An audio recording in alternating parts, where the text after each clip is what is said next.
वगैरह लड़कियां सरकारी नौकरी मांगती है सर, वरना वगैरह मेरे से कोई ब्याह करो नहीं लूंगा दहेज में। नहीं है, नहीं भाई, ये बात एकदम सच्ची सच्ची सी बात है। हम है ना इसको वन साइडेड देखना शुरू कर देते हैं सिस्टम को। अक्सर लड़कियों में यह है कि कोई थर्ड ग्रेड लग जाए, टीचर लग जाए, तो चाहती है कि कोई सेकंड ग्रेड वाले से शादी करे, सेकंड ग्रेड लग जाए तो फर्स्ट ग्रेड वाले से करे, फर्स्ट ग्रेड लग जाए तो आरएस से करे, आरएस लग जाए तो आई, वरना यदि लड़कियां आरएस लग जाए और बाद में कह देगा हम तो बेरोजगार युवाओं से शादी करें। दहेज छोड़ो, वो तो कहेगा मैं लगाऊंगा झाड़ू पोछे, मैं खाना बना के तैयार रखूंगा, तू अपने काम कर ऑफिस जा।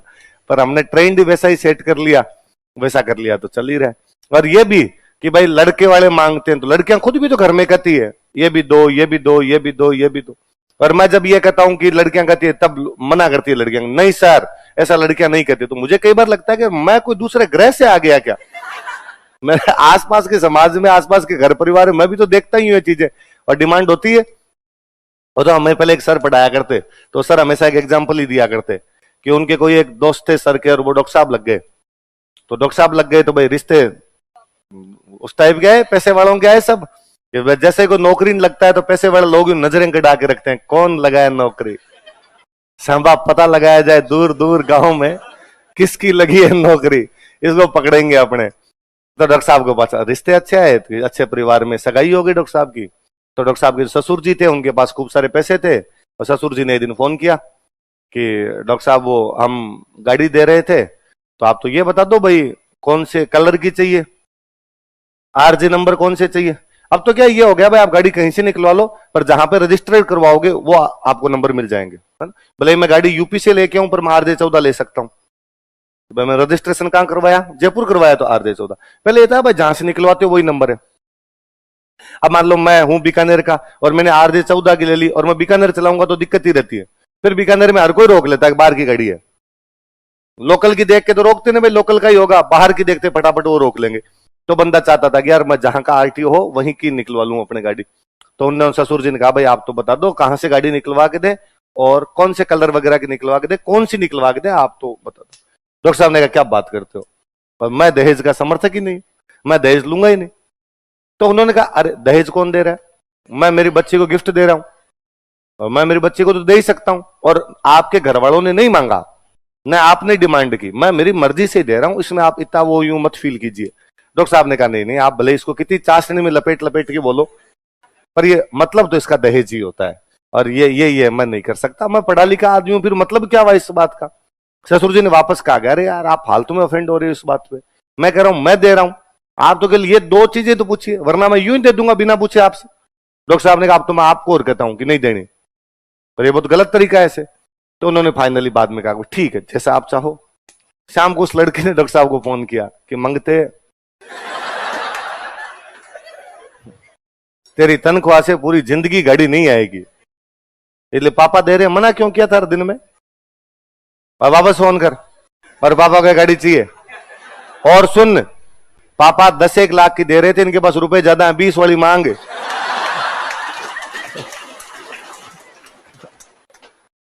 अब लड़का शाम को फोन करे कि वो दिन में तो मैं नींद में था, हम क्या कर रहे थे, हाँ कुछ गाड़ी गाड़ी कहा था आपने, ब्लैक वाली स्कॉर्पियो जो नई आई है वो निकलवा दो, एक नंबर वंबर कहीं की निकलवा दो, आप तो निकला भाई रे,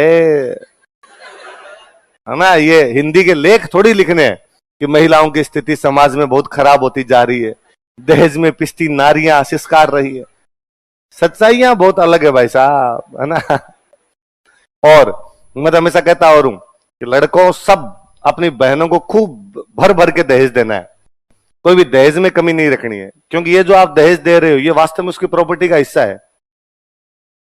लड़कियां भोली है जिन्होंने अभी तक प्रॉपर्टी के हिस्से मांगने शुरू नहीं किए, जो अभी तक दहेज के अंदर ही चुपचाप रह रही है।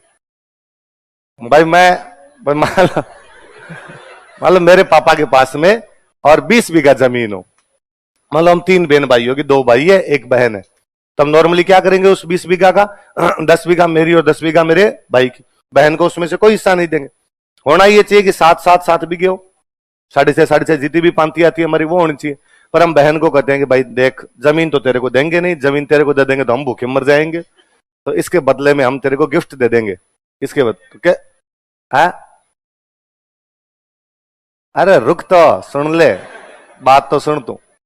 तो हम कहते हैं कि भाई तेरे को हम जमीन नहीं देंगे, तेरे को हम इसका हिस्सा दे देंगे। तो ठीक है, तो कैसे दोगे? तो हम कहते हैं भाई एक डाउन पेमेंट तो हो जाएगा दहेज में, पूरा एक साथ तो दे नहीं पाएंगे, बाकी देंगे तेरे को किस्तों में। तो बाकी तेरे टाबर होंगे तो देंगे, तेरे टाबर होंगे ब्याह होंगे तो देंगे, तेरी सासू मरेगी तो देंगे, तेरा ससुरा मरेगी तो देंगे। तुम्हारे घर में मरे खरे जो कुछ हो हम सब में तेरे को लाके देंगे। बहने बोली है इस मामले में, और वो कहती भाई ठीक है आप धीरे धीरे लाके दे देना, भाइयों पे दबाव तो क्या ही डालू। जिस दिन दहेज प्रथा पूरी तरीके से बंद कर दी गई, उस दिन प्रॉपर्टी से इसे मांगने शुरू हो जाएंगे। उस दिन इतने पुलिस केस होंगे जिसकी हद नहीं है। फिर अपने वाली बहन अपने से मांगेगी, तो अपने परिवार वाली जो है उनको अपने कहेंगे तू ला उधर से। भाई